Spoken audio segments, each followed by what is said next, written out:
Bergevin, je travaille à la coopération agricole Auvergne-Rhône-Alpes sur les filières ruminants et l'alimentation animale. Merci d'être là pour partager et réfléchir ensemble sur c'était l'atelier 2, c'est de comment l'atout de nos surfaces herbagères et pastorales peut être la qualité peut être un atout pour la valorisation jusqu'au produit. Et cette valorisation de produit doit permettre de dynamiser les filières. Aujourd'hui, en plus, dans l'atelier, ça tombe bien parce qu'il y a différents acteurs, aussi bien de l'amont agricole que de la commercialisation et de la valorisation. Donc on attend que les débats soient assez riches. Avant de commencer les 3 présentations, on voulait simplement vous remontrer d'un point de vue consommateur aujourd'hui que la préoccupation environnementale et donc la gestion des ressources herbagères et la gestion des territoires, donc là c'est les années, c'est un peu petit, excusez-moi, donc là c'est l'année 2020 et l'année 2023, donc il y a eu pendant le Covid un peu moins de préoccupations, mais on voit que ça redevient une préoccupation importante et depuis 15-20 ans ça ne s'est jamais trop arrêté, puisque aujourd'hui dans l'acte d'achat, c'est regardé par au moins 30% des consommateurs et pas des citoyens. Là, c'est vraiment des consommateurs, parce qu'on pourra sûrement en parler, mais il y a souvent une différence entre la volonté des citoyens et l'acte d'achat des consommateurs. Mais là, c'est dans l'acte d'achat. Vous avez en dessous ce qui est principalement regardé justement par le consommateur sur les étiquettes. Alors, bien sûr, la composition, mais on voit que le lieu de production arrive en deuxième position, ainsi que, alors pour ce qui nous concerne, donc sur l'alimentation, donc là c'est sur les OGM, mais l'origine de l'alimentation des animaux est aussi quelque chose qui commence à être regardé et qui prend de l'importance.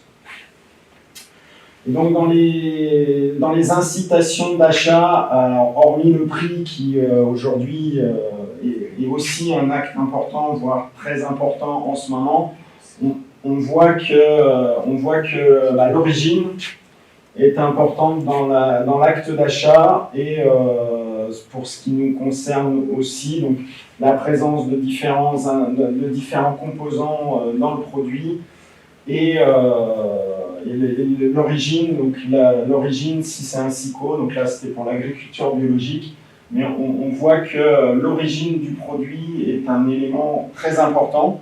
Donc je vous propose, au vu de ces éléments, de réfléchir et de regarder au vu des 3 présentations. Donc, pris dans cet ordre-là, on commencera par la présentation du projet Apporte. Donc ce ne sont que des projets qui ont eu des financements au niveau du Massif central. Donc le projet Apporte, c'est déjà de regarder, pour avoir une herbe de qualité, il faut pouvoir avoir une herbe de qualité pour pouvoir la valoriser. Il faut pouvoir valoriser les territoires et avoir une agriculture riche et dynamique. Donc complémentarité entre les activités porcines et bovines. Et après deux exemples, un sur la filière agriculture biologique et les ruminants ovins et bovins viande. Donc comment au niveau de l'agriculture biologique, on essaye de valoriser au mieux et de travailler au mieux sur la maximisation de l'engraissement à l'herbe. Et puis le dernier projet au niveau de l'AOP Saint-Nectaire, comment avoir une connaissance fine et précise de la flore permet de travailler sur la qualité du produit. Si ça vous va, je vous propose de commencer. C'est bon ? Ouais, je te laisse. Tu peux renforcer de la caméra,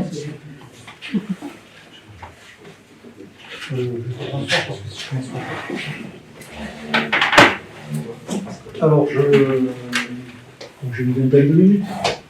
Oui, donc je vais manquer de diapo, parce qu'en fait j'avais pensé que j'avais que 10 minutes, mais c'est pas grave, je peux être bavard. Donc, comme je vous l'ai dit, je suis de l'association Port Montagne. c'est une association dont le siège est à Aubière, qui est interrégionale, nationale en fait, qui est nationale et interrégionale. Et c'est important pour comprendre le processus qui nous a conduit à Aporte. C'est une association qui fonctionne de façon interprofessionnelle, c'est-à-dire qu'en fait, on a des représentants de l'amont, des fabricants d'aliments, même si on va plus loin, des céréaliers, des fabricants d'aliments, des éleveurs, syndicalisme, coopération, des abattoirs et des transformateurs salaisonniers, et distributeurs. Avec une représentation régionale, puisque ce sont les régions qui nomment nos représentants. Donc voilà, c'est à la fois des représentants des territoires, beaucoup du Massif central, parce que le port en France, en montagne, est beaucoup situé dans le Massif central, et également par famille, ce qui enrichit la réflexion, en tout cas la guide. Alors, le programme Aporte s'appelle « Valoriser les atouts de la complémentarité des porcins et des bovins dans les territoires herbagés du Massif central ». On aurait peut-être pu faire un peu plus court, mais ça faisait un bel acronyme. Et vous aurez sûrement remarqué que c'est un peu étrange pour un programme de recherche de commencer par une affirmation. On veut valoriser les atouts de la complémentarité des porcins et des bovins.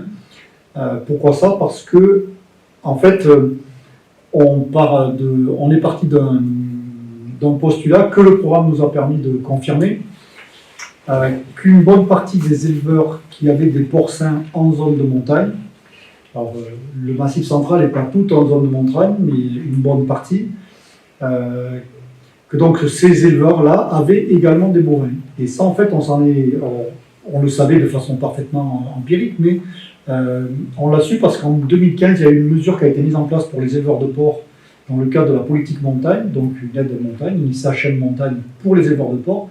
Et le ministère de l'Agriculture nous a expliqué à ce moment-là que 95% des détenteurs de porc en zone de montagne avaient également des bovins. Alors on savait qu'il y en avait beaucoup, on ne savait pas qu'il y en avait autant, et dans les discussions que l'on a eues par la suite, on s'est dit, mais là, on a quelque chose qui est particulier, puisque ce n'est pas du tout le ratio national. Par ailleurs, à l'origine de ce programme, il y a une préoccupation qui était une préoccupation de la profession, de la filière porcine, à savoir une crainte sur l'avenir. Qu'est-ce qu'il va se passer demain? Est-ce que le nombre de porcs et d'éleveurs surtout, mais également de porcs, va diminuer? Et puis, en cascade, comment est-ce qu'on va approvisionner ou faire vivre les abattoirs qui fonctionnent dans nos régions? Donc en fait, comment la filière va pouvoir fonctionner et comment même demain, si on veut tirer la pelote vraiment jusqu'au bout, et demain on fait comment pour avoir des produits régionaux? On a des IGP, alors, je ne rentrerai pas dans le détail des IGP, de leur fonctionnement et des questions d'origine, mais tous nos produits régionaux, et notamment nos produits de montagne, puisqu'il y a une mention montagne, si on n'a plus de cochons pour faire des produits de montagne, tout s'écroule. Donc en fait, le fond, si vous voulez, sur lequel Aporte est apparu, c'était celui-là. Et pour répondre à ces questions-là, on s'est tourné vers les chercheurs, au travers du cluster R, qui nous a dirigés notamment vers l'INRAE, l'UMR Territoire, et comme ça, on a en quelque sorte élargi le tour de table, en se présentant, en posant nos questions. Et donc, on a trouvé plusieurs équipes de recherche qui nous ont dit, mais vous, ce que vous nous présentez là, ce sont des thématiques sur lesquelles on travaille, mais jamais avec les cochons. Et donc, ça nous intéresse de venir compléter les connaissances. Ce qu'on a donc cherché à faire, c'est, puisqu'on sait que la plupart de nos éleveurs de porc ont également des bovins, et que globalement, ça ne se maintenait pas trop mal, ça veut donc dire que ce système-là, il a des atouts. On a voulu comprendre comment ça fonctionne. On a voulu comprendre quels étaient les points forts, voire les points faibles de ces systèmes-là. Et derrière, on avait aussi, en toile de fond, c'est pour ça qu'on est sur l'atelier valoriser les produits, sur quel discours on peut tenir sur nos porcs de montagne et nos charcuteries de montagne. Puisque la question que vous pose systématiquement un acheteur de la grande distribution ou autre, c'est de dire, mais vos cochons de montagne, ils ont quoi de différent? Alors le cochon de montagne, intrinsèquement, il n'a pas beaucoup de différence avec les autres. Par contre, le contexte dans lequel il est élevé et notamment le contexte du système d'exploitation, de son environnement, de son inclusion dans son territoire, celui-là il est particulier, et on s'est dit c'est là-dessus qu'on doit pouvoir porter un discours, puisqu'on va pas, nos cochons, ils font pas 200 kilos, ils n'ont pas 2 ans d'âge, enfin, voilà. C'était tout ça. Comment est-ce qu'on peut apporter de la valeur par ce qu'on peut objectiver. Donc dans le programme Apporte, il y a eu, qui a commencé en 2018, qui s'est achevé en 2021, il y a eu 2 volets. Un volet sur les effluents d'élevage, parce que qui dit cochon dit lisier dit sol, et ça veut dire dans notre région herbe. Donc quelle relation a été établie entre les deux? Et économie, en fait, un volet économie, notamment économie d'exploitation, mais économie du territoire, et la place que peut occuper le port dans le territoire. Donc en fait, on a un programme qui est allé, je ne vous ai pas tout mis, mais qui est allé de ce qui se passe dans le sol, la vie microbienne, la vie fongique, la vie... donc avec l'étude des analyses de sol, de parcelles, de prairies, jusque, c'est quoi la macroéconomie, le port dans la macroéconomie régionale. Alors, petite précision, si le projet est un projet massif central et qu'il est porté par l'association Port en Montagne, c'est parce que, en fait, nous, étant une structure interrégionale, on a été reconnu comme, par les acteurs du territoire, les acteurs de la filière, comme étant la structure la plus adéquate. D'une part, c'était nous qui portions le premier questionnement, et deuxièmement, on avait la structure adéquate pour pouvoir porter le projet. Et c'est pour ça que ce n'est pas les interprofessions régionales qui l'ont porté, mais bien nous. Alors, ceci étant dit, notre Apporte, il a donc fait une photographie, c'est important parce qu'il y a un Apporte 2 qui vient d'être lancé.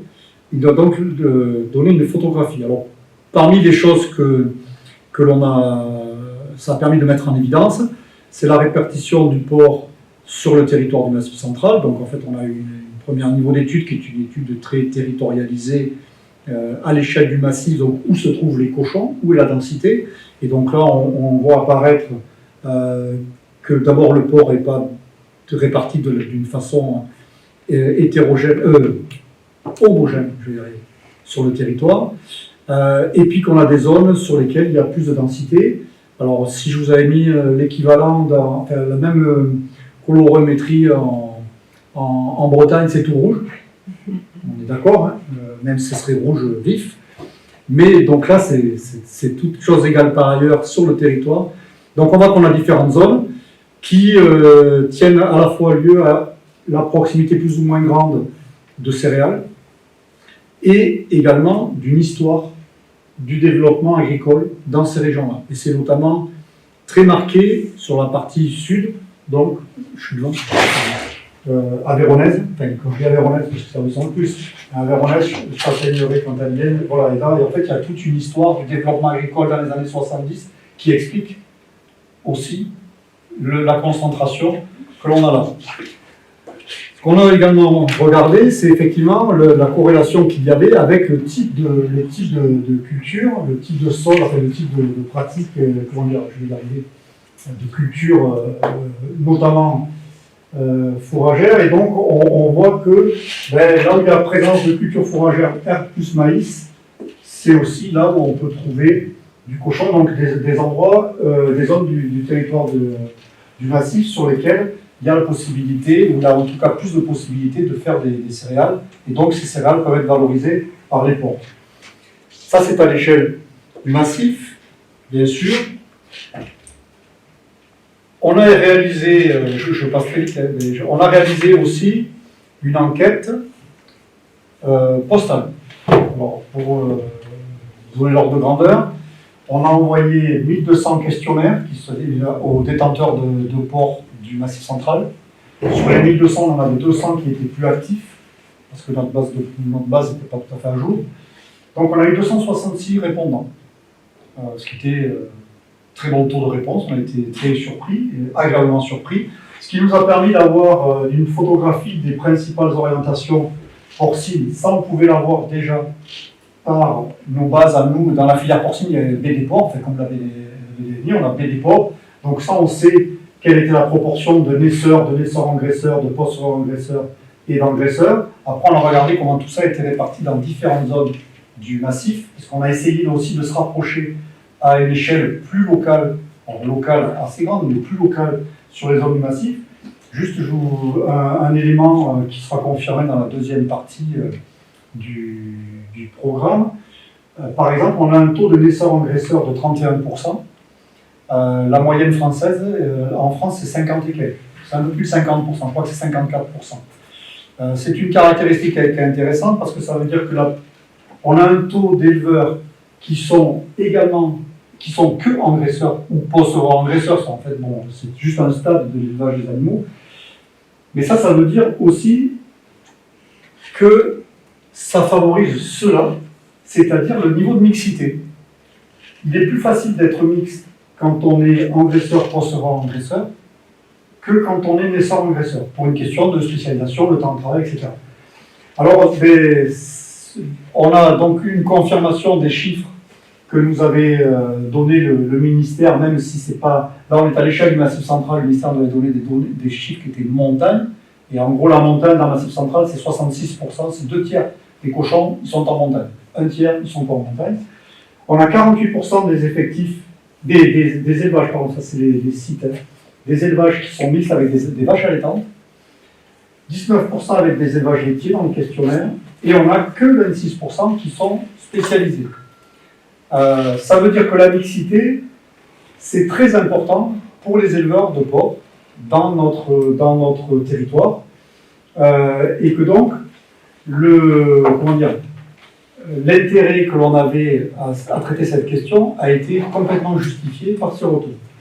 Et juste pour la petite histoire, puisqu'on a attaqué un apporte 2, il y a une suite, on est en train de faire ce travail-là non pas à partir d'une enquête postale, mais à partir des traitements du RA 2020, et on est tous stupéfaits, on a les mêmes chiffres. Quasiment, les bovins laitants, c'est pratiquement à 2% près, c'est la même chose que ce qu'on a eu dans l'enquête postale. Les bovins laits, c'est un petit peu différent, mais globalement, on arrive aux mêmes valeurs. Moi, là, d'un point de vue de traitement de données, je ne pensais jamais qu'on serait aussi proche de ce que a pu nous donner le recensement général. Alors après, dans le Massif central, zone herbagère de moyenne montagne, la production porcine s'inscrit encore aujourd'hui, à plus de 75% des cas, dans une exploitation herbivore. Je suis désolé, on coupe le son. En fait, j'ai repris les diapos d'un webinaire, mais ça avait été enregistré. Donc là, c'était écrit, vous avez entendu la voix de Christine Roguet, qui est chercheuse à l'IFI. Oui, parce que je ne vous ai pas dit qui c'est qui cherchait. C'est pas moi. Enfin, on peut, mais... Donc le partenariat a été construit entre l'IFI, l'Institut du Porc, l'INRAE. Alors à l'INRAE, il y avait Clermont et l'INRAE Dijon, AgroSub Dijon. Je vais forcément l'oublier. Bon. Alors, on a interrogé, donc ensuite, on a fait un travail d'enquête sur la perception de la mixité porc-herbivore par des éleveurs qui avaient répondu à notre enquête postale, sur lequel on avait la structure, puisque dans l'enquête on avait beaucoup d'éléments, on avait la structure d'exploitation et surtout on avait en gros leur profil de projection vers l'avenir. Là on est allé interviewer 23 élevages chez lesquels il y avait un chef d'exploitation qui avait moins de 50 ans, donc avec au moins 10 ans de carrière devant lui et qui était mixte bien entendu. Et sur lequel le porc était un atelier qui avait quand même une place relativement significative. Il fallait dans des élevages où il y avait 100 porcs à côté de 70 vaches allaitantes, par exemple. Donc voilà. Ceux qui nous ont... donc il y a eu un travail là, il y a eu 23 enquêtes qui ont été réalisées, ça a été des enquêtes... J'ai déjà fait un quart d'heure ? Ouais. C'est bon. Qualitatif, donc je suis hyper bon. Donc les principaux résultats, s'ils arrivent, c'est quoi? C'est quand on demande aux éleveurs, on fait les éleveurs sur la perspective et le maintien, les avantages de la mixité. J'ose plus tout chanter. C'est la diversification des revenus.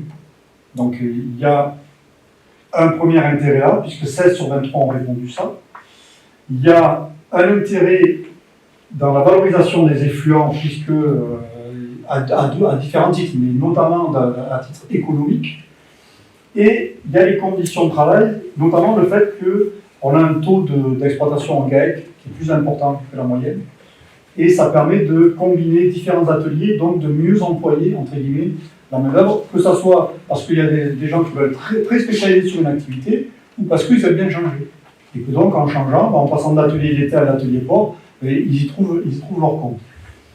Dans les inconvénients, il y en a 9 sur 23 qui ont dit qu'ils ne voyaient aucun inconvénient à la mixité, 9 qui ont répondu quand même le travail, c'est-à-dire notamment dans le travail, quand on affine les réponses, c'est qu'effectivement il faut se démultiplier et que selon la taille de l'exploitation, selon la taille des travailleurs entre guillemets présents sur l'exploitation, mais c'est pas toujours si facile que ça à réaliser.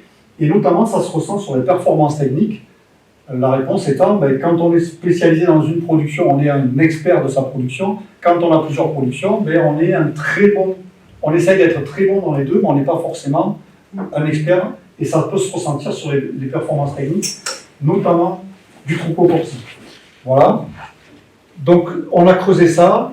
Je l'ai représenté là sous un autre graphe qui est l'intérêt de l'atelier porc. Donc, et par contre, je ne sais pas ce qui s'est passé, mais là ça a bougé. Bon. Valoriser les ressources disponibles. Et bon, l'atelier bovin, l'intérêt, valoriser les ressources disponibles, ça c'est l'herbe, essentiellement. Donc, on valorise l'herbe, on diversifie les revenus, et on peut même accroître les revenus. Et dans le cas de l'atelier porcin, c'est accroître les revenus, la diversification, produire des effluents. Donc on avait bien intérêt à travailler cette question-là. Ce qu'on a également regardé, c'est d'un point de vue macroéconomique les perspectives, baisse des effectifs porcins dans l'Est, maintien ou baisse dans le Nord et le Sud, le recul du naissage avec le développement des maternités collectives, ce qui explique aussi le taux important d'engraissement, parce qu'en fait, c'est plus facile d'avoir un engraissement à côté d'un troupeau de bovins, comme je disais, que d'avoir un système naissant-engraisseur, et un maintien de la diversité des systèmes, et notamment, pour traiter la question, en réponse aux opportunités de marché. Et ce qu'on a vu, c'est que, notamment, on avait une diversité grandissante, avec des ateliers de diversification porcine de petite taille. Et quand on se compare notamment aux chiffres nationaux, on est très en dessus de la moyenne nationale sur des ateliers, alors pas forcément en bio ou plein air, mais des ateliers de petite taille qui vont en fait venir compléter, et souvent ils viennent compléter un atelier où il y a déjà une partie de vente directe qui fait. Mais bon, on est en train de creuser ça. Donc ça, je passe dessus. Et pour vous dire aussi que dans le programme, on a eu un volet sur la gestion des effluents dans les exploitations, ce qui a permis de traiter des questions sur comment les éleveurs utilisent cette diversité des effluents sur leur surface, quelle est la place des effluents porcins par rapport aux effluents bovins, et à quoi sont liées les éventuelles différences d'utilisation des deux effluents. Donc pareil, là il y a eu 40 exploitations qui ont été enquêtées. Vous avez les points rouges donc, de répartition sur le territoire pour des questions uniquement de frais de déplacement, en fait, de temps d'enquête. Ça a été plutôt regroupé. Donc, comme vous voyez, on retrouve nos 3 zones où il y a plus de densité. Et donc là, ça a permis de caractériser des systèmes avec trois groupes qui ont été identifiés. Le type 1, où en fait les apports porcins sont supérieurs aux apports de bovins. Le type 2, les porcins bovins sont prééquivalents. Et le type 3, les bovins sont supérieurs aux porcins.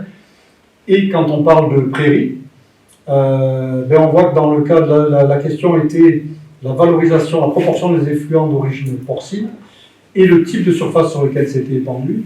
Et donc on retrouve les prairies ici.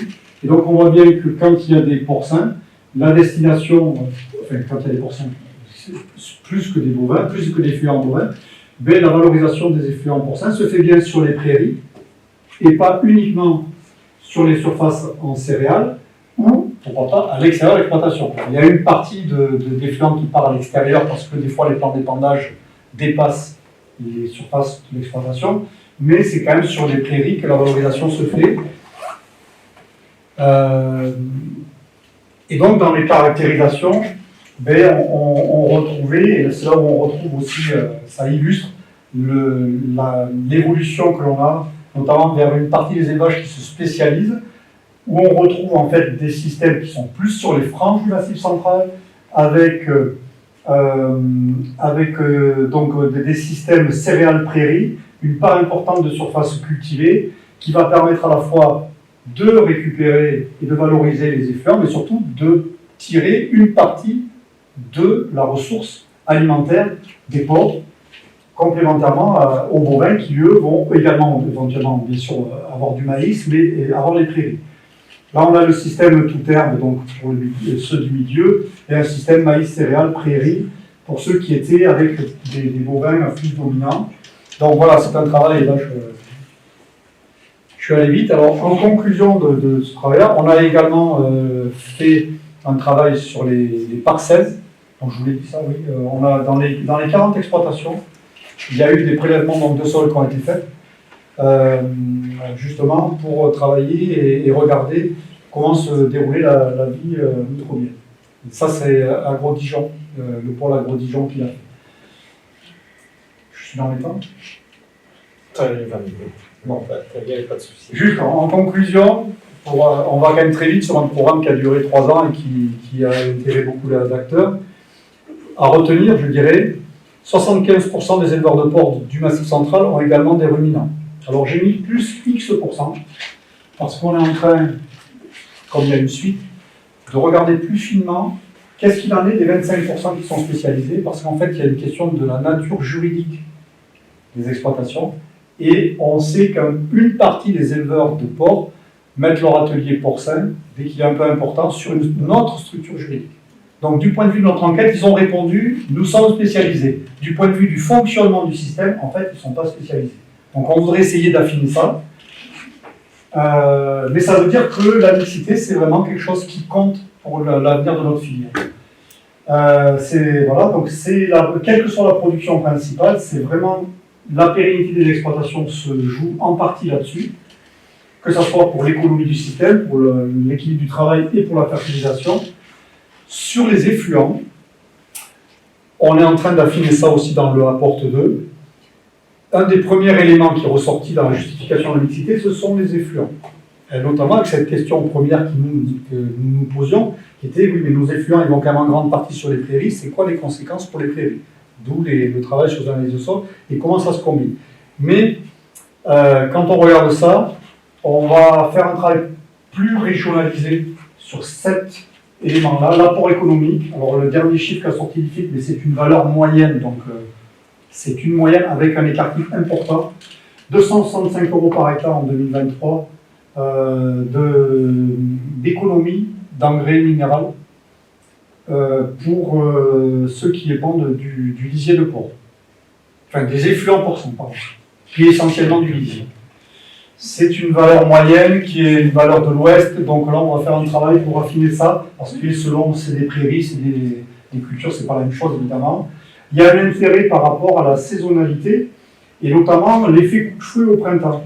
Et ce qu'on voit, c'est que d'une part, c'est complémentaire aux amendements et notamment aux fumiers, puisqu'en porcin on apporte beaucoup de lisier. Et deuxièmement, ça améliore la précocité des coupes, et dans un contexte de changement climatique, et quand au sommet, j'ai écouté la conférence à P3C, je me suis dit, tiens, là j'entends quelque chose que nous, on a déjà identifié comme un intérêt, et sur lequel on n'avait pas fait immédiatement le lien, même si dans le rapport 2, on a attaqué aussi ce thème-là. Et puis, il y a une amélioration de la vie des sols et des performances agronomiques. On a vu là au travers de différents témoignages et des enquêtes qui ont été réalisées. Voilà. Et puis, le porc, c'est aussi, pour revenir à ce que je disais au départ, la complémentarité dans l'aval. Et le Auvergne-Rhône-Alpes, alors c'est pas le Massif central, mais en Auvergne-Rhône-Alpes, nous sommes la région qui compte le plus d'abattoirs porcs en France. On en a même plus que la Bretagne. Pourquoi ? Parce qu'en Auvergne-Rhône-Alpes, il y a 2 abattoirs spécialisés porcs, qui sont à l'échelle de la France, qui sont vus comme des petits abattoirs spécialisés. Mais par contre, on a beaucoup d'abattoirs multi-espèces, dans lesquels des porcs sont abattus. Et même si c'est que 25% des porcs qui sont abattus dans ces abattoirs-là, le porc, pour ceux qui travaillent dans les abattoirs, l'abattage de porc est un élément essentiel de l'équilibre économique de l'abattoir. Sans parler après de l'approvisionnement des filières locales, etc. Voilà, c'est bon. Je vous propose, si vous avez une ou deux questions techniques sur le projet, sinon vous passez les 3 projets pour revenir après sur... Juste peut-être un mot sur Apporte 2, si vous pouvez nous dire en quoi, quel est l'objectif de la suite. Le Rapporte 2, il n'était pas prévu. D'accord. Au départ. C'était pas prévu. En Apporte 1, quand on a tiré les bilans, on a essayé, ça porterait sur la valorisation des résultats, mais dans notre réflexion sur la valorisation des résultats, on s'est dit qu'est-ce qu'on peut donner comme élément de conseil aux agriculteurs. Et on s'est dit, mince, là on a un problème. En fait, on a une photographie, pour l'illustrer, on a fait une photographie, mais en fait, on n'est pas capable de dire comment est-ce qu'on est passé d'un temps T-10 à un temps T. Et c'est quoi les stratégies qui ont été poursuivies et comment modifier son système, dans quel sens le modifier, quels sont les leviers actionnés. Face à ce constat-là, on s'est dit, mais si on doit continuer, est-ce qu'on ne peut pas travailler justement sur les différents itinéraires qui ont été suivis et notamment sur...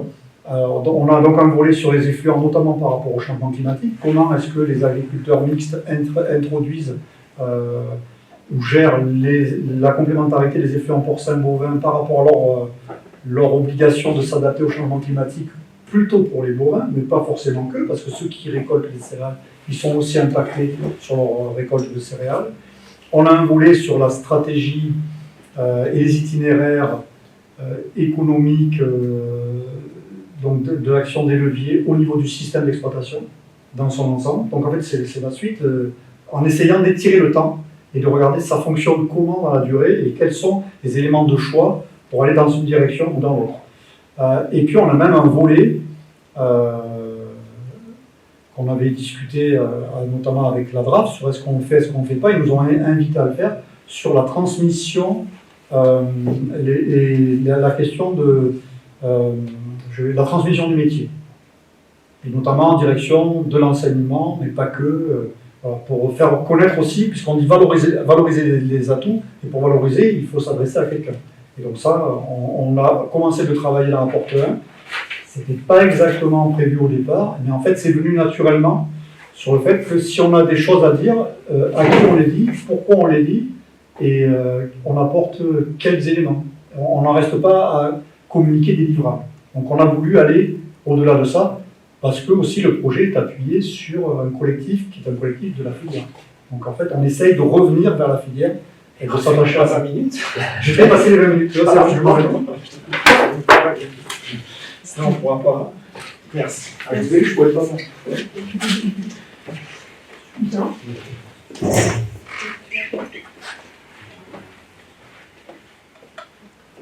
Bien, donc je suis Myriam Gallas, directrice du pôle biomasse centrale, et c'est moi qui avais la charge de, je ne sais pas si je peux parler de charge, enfin qui avait la mission de piloter le projet BioViande, qui est un collectif de partenaires qui s'intéressait à la question des filières viande de ruminants à base d'herbe du Massif central. Et on avait plusieurs questionnements, mais je vais vous présenter que certains résultats parce que le projet était assez vaste et je vais essayer de ne pas faire trop de temps. Et désolé par avance, je ne suis pas la mieux placée pour répondre à vos questions très techniques et peut-être des frustrations. Donc du coup, l'objet du projet, c'était de mieux valoriser les viandes de ruminants bio à base d'herbe via des filières durables et atouts pour le territoire. On avait bien réfléchi que dans une ressource, c'est l'herbe. Comment cette herbe, via les ruminants bio du Massif central, peut être tout ça peut être un atout aussi bien pour les producteurs que les acteurs de filière et même les territoires. Donc dans un contexte où le Massif central, c'est le bassin majeur de viande bio à base d'herbe des 4 régions, hein. Ça, on ne change pas, hein. Ça se fait en conventionnel, c'est pareil en bio, peut-être même encore plus peut-être. Et puis donc il y avait aussi un contexte de filière en développement, de la biomasse générale, mais de la restauration hors domicile. Dans un contexte particulier, c'est qu'il n'y a pas de marché pour le potard bio. Donc du coup, ça pose une question, une particularité. Et puis du coup, on est aussi dans un contexte qui est impacté par la multiplicité des labels, qu'est-ce que pourrait être ou pas la plus-value de la bio, on sait rien, voilà. Et puis aussi sur la crise inflationniste, qui est un facteur qui est peut-être plus récent par rapport au développement du projet, mais qui a bien impacté la fin du projet. Et puis il faut savoir aussi que la bio, c'est un label de qualité qui n'a pas de lien à des territoires. Donc du coup, c'est un label un peu particulier, mais qui qualifie de l'amont à l'aval. C'est la seule qui va, enfin les rares qui vont comme ça qualifier jusqu'au produit fini. Donc il y a un impact sur un de ceux qui vont jusqu'au bout. J'ai pas dit le seul, hein, j'ai dit un de ceux. Si je mets à dire des bêtises, ça, vous pourrez rectifier si vous voulez. Vraiment. Merci par avance de le faire. Donc du coup, on a travaillé dans ce projet-là sur 5 grandes thématiques. Mieux connaître les systèmes d'élevage de massif central et les viandes produites. Alors ça avait l'air d'être comme ça, peut-être évident de les connaître, mais finalement on a eu un peu le même problème, de mieux connaître ces systèmes-là, notamment leur multi-performance, pour tenir compte notamment des questions un peu émergentes comme par exemple les impacts au niveau gaz à effet de serre. Mieux connaître aussi la demande des filières ou encore la perception de ces viandes par les distributeurs et les consommateurs.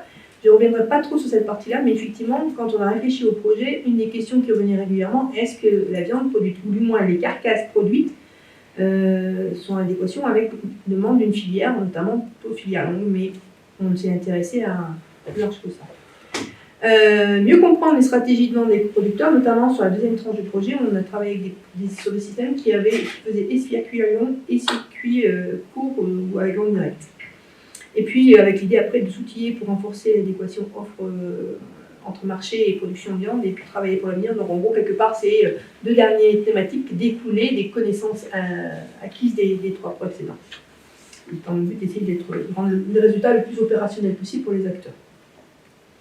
Donc comment on a travaillé ? On a travaillé de manière assez classique pour certains sujets, donc des enquêtes en ferme sur le volet en multi-performance et stratégie de commercialisation.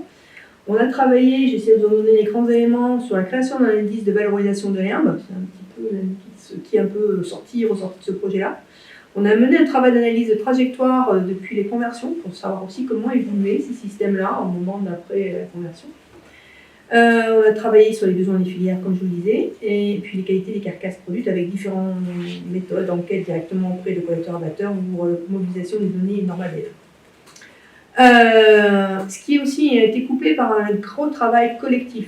Le projet BioViande est un collectif, on devait être, ça a changé entre les tranches, mais pas loin entre 15 et 17 structures partenaires, ça commence à faire pas mal. Et en plus, on a travaillé de manière plus large dans des journées de travail, d'échange avec d'autres acteurs qui n'étaient pas forcément partenaires directs du projet. Donc en gros, vous voulez le travail de co-construction. Donc 2 tranches dans ce projet-là, il y a eu un trou au milieu, hein. Mais effectivement, on a travaillé 2018 à 2020, puis on a repris mi-2021 pour finir en mi-2023.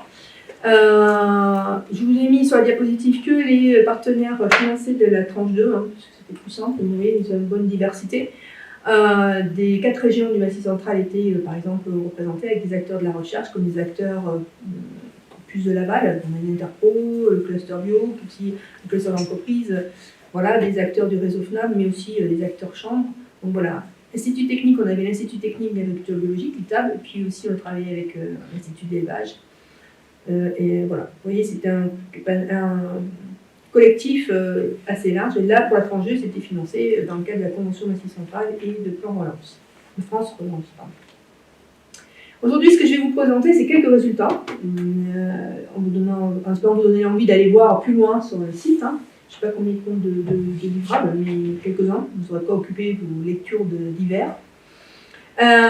Et donc là, je vais me focaliser surtout sur les bovins allaitants, puisque c'est la production qu'on a le plus travaillé. Au fur et à mesure, hein, les bovins ont été un petit peu moins travaillés, mais aussi parce qu'il s'avère qu'il y a eu un projet CASDA dédié aux bovins qui est émergé en partie du projet 32 viandes. Alors du coup, ben voilà, on a pu un peu mieux répartir nos ressources comme ça. Voilà, et je suis axée à la thématique de notre atelier aujourd'hui. Alors, qu'est-ce que je vais vous présenter? Ben, effectivement, je vais vous parler de systèmes allaitants bovins. Il s'avère que ces systèmes allaitants sont très autonomes. Pas de grande surprise, mais pour du moins moi qui suis dans la bio, mais là c'est bien confirmé.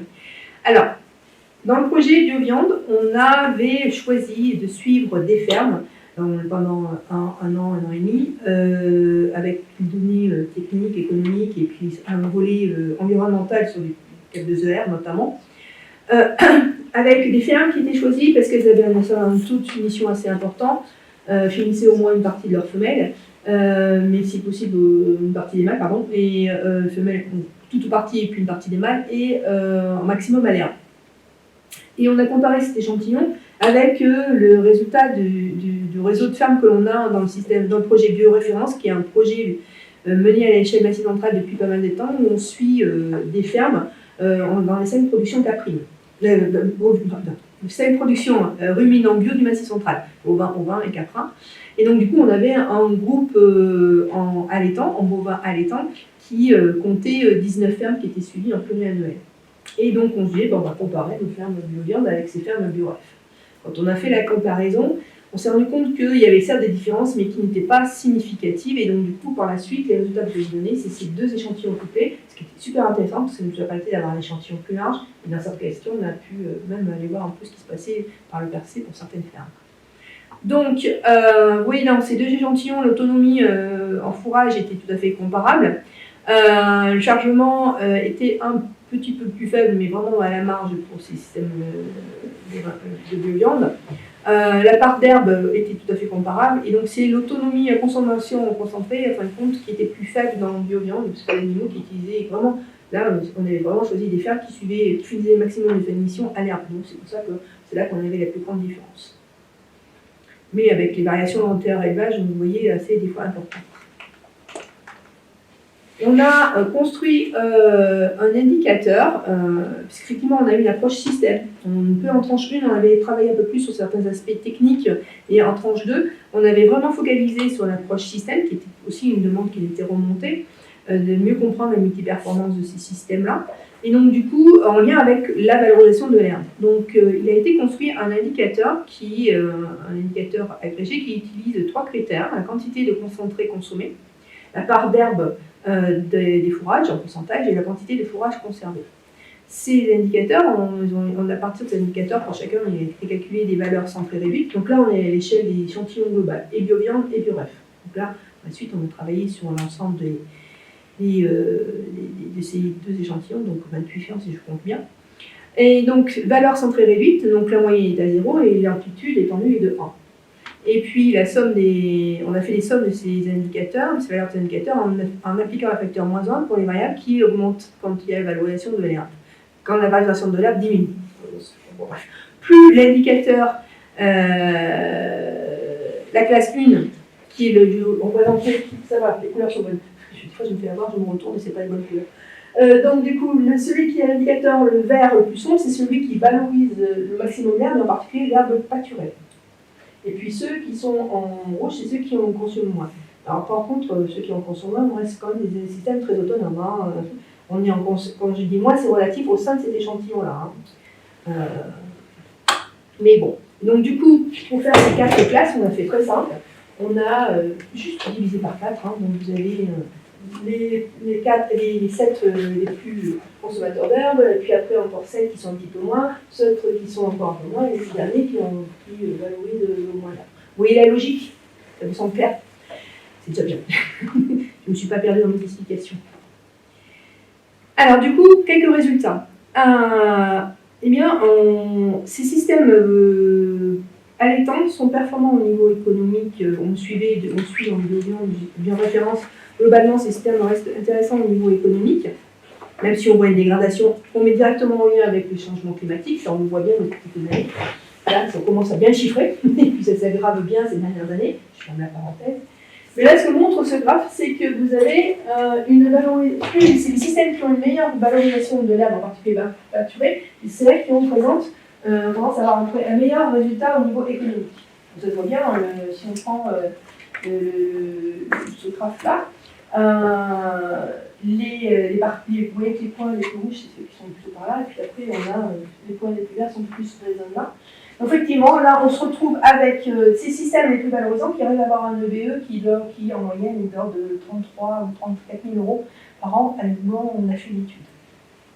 Donc, du coup, voilà, on voit bien qu'il y a une tendance à ce que la valorisation de l'herbe, notamment le pâturage, favorise le résultat économique. tout simplement parce que, en grande partie pour l'économie de charge de mécanisation. Et aussi, on avait dans ces systèmes qui étaient suivis, certains systèmes étaient en totalement plein air. Donc vous avez aussi une baisse des charges des bâtiments. Pour les détails, je vous inviterai à regarder une super synthèse qui a été faite sur ce niveau-là. Alors, ce résultat, c'est confirmé aussi sur l'échantillon qu'on a suivi pour l'analyse de trajectoire. Effectivement, dans cette analyse de trajectoire que j'ai évoquée tout à l'heure, on a travaillé sur 14 autres fermes qui étaient situées là, par contre, plus sur 5 départements du quart nord-est du Massif central, qu'on a, qui étaient convertis depuis au moins 5 ans. Et donc on a pris leur état avec une photographie, si je prends le terme, au moment de la conversion, avec un diagnostic de conversion qui a été fait soit un an avant la conversion ou au moment de la conversion. Et puis un exercice comptable, l'année d'exercice comptable qu'on avait à disposition au moment de l'étude, soit l'exercice comptable 2020 ou soit 2021. Donc, comme ça on a 14 fermes. On n'a pas travaillé sur les autres fermes, les mêmes fermes que celles dans l'échantillon que je vous ai présenté, tout simplement parce qu'il nous fallait un diagnostic de conversion complet. Et là, déjà, ça a été un bon facteur qui nous a bien ciblé sur les fermes. Pas tous nos partenaires regardaient des diagnostics de conversion depuis très longtemps. Du coup, il fallait bien cet élément-là pour pouvoir faire cette étude-là. Donc, je passerai sur la méthodologie. Mais ce qui a montré cette conversion, c'est que, en gros, sur les fermes qui se sont donc converties au moment de la conversion, juste avant la conversion, au moment où on a fait donc, la photographie en 2020 ou 2021, suivant le cas, donc soit 5 ou 7 ans, voire plus de 7 ans, de passage de vie en bio, entre guillemets, on voit que les prairies ont vu leur surface augmenter par rapport à se stabiliser. Enfin, voilà, je recommence. Au niveau de la conversion, elle ne peut pas trop évoluer, hein, 2% c'est pas une grande différence, mais par rapport à l'échantillon de bioréférence, toujours notre projet de bioréférence de suivi de ferme, qu'on avait sur la référence 2019, on voit bien que la part en prairie était un petit peu plus importante. Donc, part de la prairie qui est importante et qui reste stable avec la conversion. On a par contre le taux de finition qui a bien largement augmenté, hein, puisque tous les on a vu suivant les cas, mais en tout cas, tous ceux qui finissaient déjà avant continuaient à finir. Ceux qui finissaient qu'une partie des femelles peuvent l'avoir augmenté, même pas pour atteindre 100% des femelles, et maintenir, augmenter la part des mâles finis, hein, même s'ils gardaient une part de vente en maigre, donc hors convention, hors bio. Hein. Des cas où ils faisaient des broutards, du coup ils faisaient, toutes les femelles étaient finies, et puis en gros certains gardaient quand même tout leur mâle en broutards, mais en gros quand même au moins les femelles il y avait plus de femelles finies. Et puis, toutes les femelles tous les mâles, on avait le cas où c'était et les mâles et les femelles qui augmentaient. Donc voilà, on avait quand même une augmentation de la part de finition suivant la trajectoire. Ce qui est aussi intéressant, c'est qu'on a la part d'herbe qui est à peu près stable, prairie, on a un taux de finition qui augmente avec la conversion, puis l'évolution de consommation de concentré est nettement diminuée en moyenne. Donc du coup, on a eu plusieurs stratégies là aussi, certains sont gardés sur le même niveau de prairie, donc en gros ils ont vraiment travaillé sur l'utilisation du pâturage optimum pour faire ça. Soit certains ont fait évoluer la part des prairies, l'ont fait augmenter, soit les stades, soit elles augmentent, soit ils l'ont diminué pour faire soit des prairies, des cultures fourragères qui ont plus d'énergie, des fois pour augmenter la part protéine, on a différents types de stratégies. Mais on voit bien que quand même le taux de l'autonomie a quand même fortement diminué dans l'échantillon qu'on a suivi.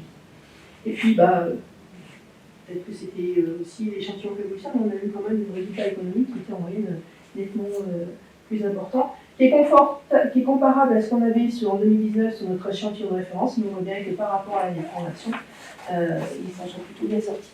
Donc on se retrouve avec des systèmes autonomes qui valorisent beaucoup l'herbe, notamment au niveau pâturage, et qui s'en sortent bien au niveau économique, notamment par une baisse des charges, notamment l'utilisation des concentrés, qui s'avère être quand même beaucoup plus cher en bio qu'en conventionnel, ce qui s'explique.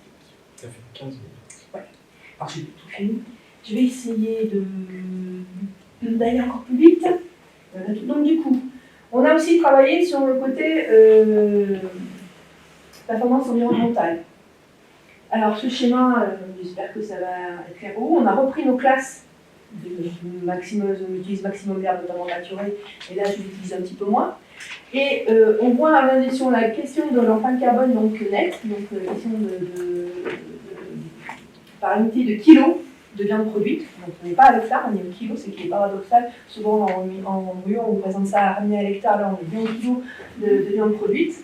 Et on voit bien que plus les systèmes valorisent l'herbe, moins ils émettent, en moyenne, hein, il y a quand même des variations. Hein. Mais surtout ce qui est intéressant, c'est qu'on se retrouve dans des valeurs tout à fait comparables à ce qu'on peut avoir comme données sur les systèmes conventionnels. Souvent, les systèmes conventionnels étant plus productifs, quand on ramène l'émission à la quantité de viande produite, en général, les conventionnels, entre guillemets, s'en sortent mieux, puisque souvent les systèmes en bio sont moins productifs. Là, on est dans les équivalences, on est dans les mêmes valeurs. Donc ces systèmes-là se retrouvent avec quand même des résultats au niveau émissions de gaz à effet de serre tout à fait intéressants à prendre en compte. Donc, d'autant plus si on valorise l'herbe, et notamment l'herbe pastorale, ce qui est assez évident, mais là, au moins, c'est chiffré. On donne des éléments chiffrés. Donc là, et on essaie de confirmer ces résultats dans la suite du projet de référence. Ce travail est poursuivi pour voir si ça se répète, et c'est pas qu'on a un effet one-shot. Ce qui est aussi intéressant, c'est que ces termes permettent aussi de répondre à d'autres questions en termes d'enjeux de durabilité, notamment la question de la compétition alimentation humaine et alimentation animale. Et donc là, on a on a essayé de voir la question de la part des protéines de la ration en compétition avec l'alimentation humaine. Et là, on se retrouve avec des résultats intéressants, puisque on a avec moins de 3% des protéines de la ration, alors je vais lire, au moins comme ça j'évite de dire des bêtises, hein, parce que c'est très subtil les variations, donc avec moins de 3% de protéines de la ration entrant en compétition avec l'alimentation humaine, ces systèmes montrent que là on peut valoriser l'herbe de manière très efficiente pour amener des protéines à l'alimentation humaine. Voilà, c'est très intéressant à ce cas, et on a même des systèmes qui arrivent à faire sans compétition. Donc voilà. C'est un des résultats aussi intéressants, et là aussi on essaie de le confirmer dans la suite du projet de référence là-dessus. Au niveau en termes de carcasses, je vais faire très vite. Globalement, ces systèmes produisent des viandes, des carcasses qui sont conformes à la demande de la filière. Donc, on avait étudié les demandes de la filière et comparé avec la production. Là, on est sur les échantillons strictement de vaches des systèmes bio-viande, hein, les 9. Donc, du coup, on a par exemple des données concernant les vaches. Donc, globalement, voilà, hein, en termes de conformation, 84% des vaches produites par ces systèmes-là correspondaient aux demandes de la filière longue. Les graphes parlent de eux-mêmes pour voir les autres éléments. Mais ce qui est intéressant, que je voulais souligner ici, c'est que pas tous les animaux, 24%, ça sous-entend que certains animaux ne correspondent pas à la demande de la filière. Et c'est tous ces systèmes-là, certes on les avait choisis pour cela, font de la vente directe, et on a bien pu mettre en avant dans ce projet-là qu'on a une stratégie pour beaucoup des agriculteurs d'articuler et les circuits longs et les circuits de proximité. Et c'est pour eux un levier de durabilité de manière assez importante. Certains peuvent être que sur la filière longue, mais voilà, certains de plus en plus vont articuler plusieurs circuits de commercialisation. Ce qui permet de s'adapter aussi à la diversité des animaux produits. Voilà, on voit quelques résultats. On fait un lien direct avec la question de l'herbe, comment c'est valorisé en termes de performance économique, environnementale, qualité des carcasses. Ce qu'on a essayé de faire aussi dans le projet 1, dans ce projet bio-viande, c'était d'essayer de traduire ça dans un petit document qui pourrait être distribué à des distributeurs ou à des commerçants, des consommateurs, pardon, pour essayer d'avoir comme ça, essayer de valoriser ces résultats en termes de, voilà, ces viandes bio à base d'herbes du Massif central, elles ont leur intérêt et voici pourquoi. Donc un message un peu simplifié pour des consommateurs. Ce n'était pas forcément un attendu du projet, mais on l'a fait parce qu'il y a eu une forte demande, donc on s'y est collé. Et donc si vous voulez, j'en ai quelques exemplaires tout à l'heure pour notre temps convivial en fin de journée. Voilà, et tous les livrables, je ne sais plus combien il y en a, sont à votre disposition. Il y a un webinaire qui vous présente de manière, un webinaire de bonne heure, les résultats de manière synthétique avec l'ensemble des résultats. Donc, si vous voulez, c'est pas très compliqué, vous faites pôle bio, Massif central, et vous regardez le projet du pôle et vous tomberez sur ces résultats. Merci. Voilà. Oui, Sophie, une question. Là, tu as fait un panel assez grand depuis les résultats économiques, les résultats environnementaux, la qualité de la carcasse. Sur l'environnement, donc on voit que c'est à peu près comme le conventionnel, tu disais. Pour la biodiversité, est-ce que vous avez des résultats? Alors, ils ont fait les tables de l'herbe, mais ils n'avaient pas forcément toutes les données, donc je ne suis pas sûre qu'on ait pu les valoriser. Tout simplement parce que là, notamment les linéaires de haies, on avait fait le choix de cette étude-là, pour des raisons de surcharge d'agenda, et surtout d'essayer de tout faire à partir des données déjà collectées dans le diapason. De ne pas refaire de collecte d'informations complémentaires sur les fermes. Donc certaines données diapason n'avaient pas forcément mis tous les linéaires de haies. D'accord, donc ça Donc le côté biodiversité, on n'a pas pu travailler autant que nous aurions voulu, mais c'était un choix pour ne pas surpâturer, c'est une dernière expression, les agriculteurs. C'est aussi un problème. Bien, je crois que... Merci. On va passer au dernier projet.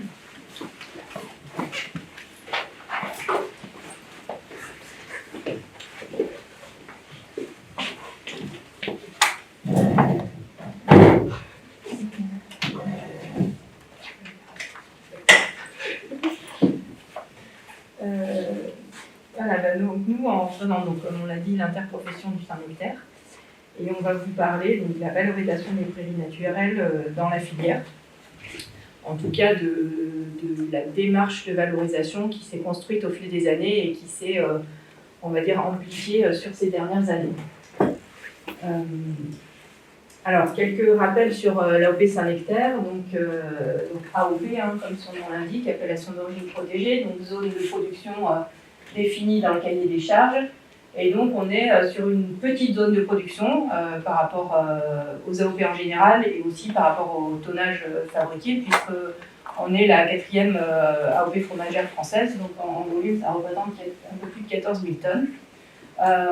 Voilà, sur une zone donc, qui est à cheval sur le Puy-de-Dôme et le nord du Cantal, 69 communes autour du massif du Sancy, et donc une superficie de zone de 185 700 hectares, dont 122 000 hectares de SAU et environ 50 000 valorisés par l'AOP.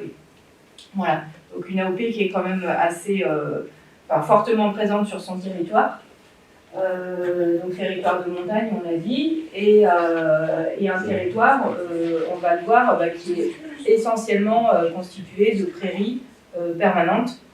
On y reviendra après, mais donc prairies qu'on appelle nous naturelles parce que c'est des prairies permanentes qui en général ne sont pas retournées depuis des années. Donc l'interprofession, nous on a différentes missions. On a la mission, bien entendu, de définir et faire respecter le cahier des charges, mais on a aussi d'autres missions complémentaires qui sont plus de l'ordre du développement de la filière. C'est pour ça qu'on mène des projets de recherche, souvent en partenariat avec des acteurs locaux. Et puis, on a aussi une mission de communication pour la filière. Donc, je vous le dis parce que ça fait partie de notre travail aussi de valorisation du produit, qui passe par la communication vers le grand public. Donc on reviendra sur le cahier des charges juste après, donc là je ne vais pas développer plus que ça. Alors, depuis on va dire, toujours la place des prairies dans l'AOP, elle a été centrale. Après, en fait, elle a été vraiment définie dans le cahier des charges. Donc déjà, on l'a dit, la surface agricole de l'AOP, il y a plus de 98% de la SAU qui est constituée de prairies permanentes. Et nous, dans notre cahier des charges, en fait, on a intégré le fait que les exploitations doivent avoir au moins 90% de leur surface en prairies permanentes. Donc là, on est vraiment sur la valorisation de l'herbe de la zone, on va dire, quasiment exclusive. Donc il y a et la réalité fait qu'on est plus proche des 98% que des 90%. Donc il y a très peu de culture ou voilà. Ça arrive dans les zones qui sont en plus basse altitude, mais forcément par rapport au relief et par rapport à la topographie et au sol, voilà, il y a très peu de culture sur la zone. Et il y a une deuxième caractéristique qui est que la part d'herbe de la zone dans l'alimentation doit représenter au moins 70% de la ration totale pour les vaches laitières. Donc voilà, on s'appuie sur une part majoritaire de valorisation de l'herbe de la zone dans la ration. Donc là, ça, sous différentes formes, hein, sous forme de pâturage l'été, enfin au printemps, à l'automne, et puis sous forme de foin, et aussi il y a une part de fourrage humide qui est autorisée dans le cahier des charges. Voilà. Après, donc la production laitière, elle repose sur la valorisation de l'herbe, et il y a aussi des critères par rapport à la fertilisation. Donc pour, toujours dans cette idée de préserver la flore naturelle, donc il y a un maximum de 130 unités d'azote par hectare autorisé, et il y a aussi une notion de chargement à l'hectare qui est limitée à 1,3 UGP par hectare. Donc tous ces critères sont existants, c'est on va dire le socle des pratiques des éleveurs. Mais après, en fait, c'était quelque chose, finalement, il y a des choses qu'on connaît, qui sont tellement évidentes et que finalement on oublie presque de le dire ou de le mettre en avant. Alors, on l'a dit, hein, les prairies de l'AOP, et là, il y a eu j'y viendrai juste après, mais un gros travail de fait sur la connaissance des prairies avec le conservatoire botanique, mais ce sont majoritairement donc, des prairies qui n'ont pas été retournées depuis plusieurs générations, donc des prairies complexes, et elles ont été en fait qualifiées, puisqu'il y a eu un guide des prairies naturelles de l'AOP Saint-Nectaire qui a été édité, on y reviendra juste après, mais donc qui a permis de qualifier les différents types de prairies que nous avons sur cette zone. Il y a eu des actions, historiquement, en fait, il y a eu beaucoup de travaux sur les prairies au sein du Massif central qui ont été plutôt menés par le pôle fromager, en collaboration avec d'autres acteurs, bien évidemment. Dont le projet, donc depuis 2008, hein, vous voyez, il y a eu un premier projet qui s'appelait Prairie, ensuite un deuxième qui s'appelait Atout, et enfin Aéole, sur un peu plus d'une dizaine d'années. Et lors de la restitution du projet Atout, les personnes de l'interprofession, dont je ne faisais pas encore partie, mais voilà, je vous relate l'historique, ont eu cette idée de se dire, nous aussi, il faut vraiment qu'au sein de notre AOP, on arrive à faire parler des prairies et de cette valeur qu'on a sur la zone et qui est exploitée par les producteurs. Donc il y a eu l'idée d'organiser un concours prairie de l'AOP Saint-Nectaire depuis 2018, et donc Anaïs y reviendra, mais qui permet vraiment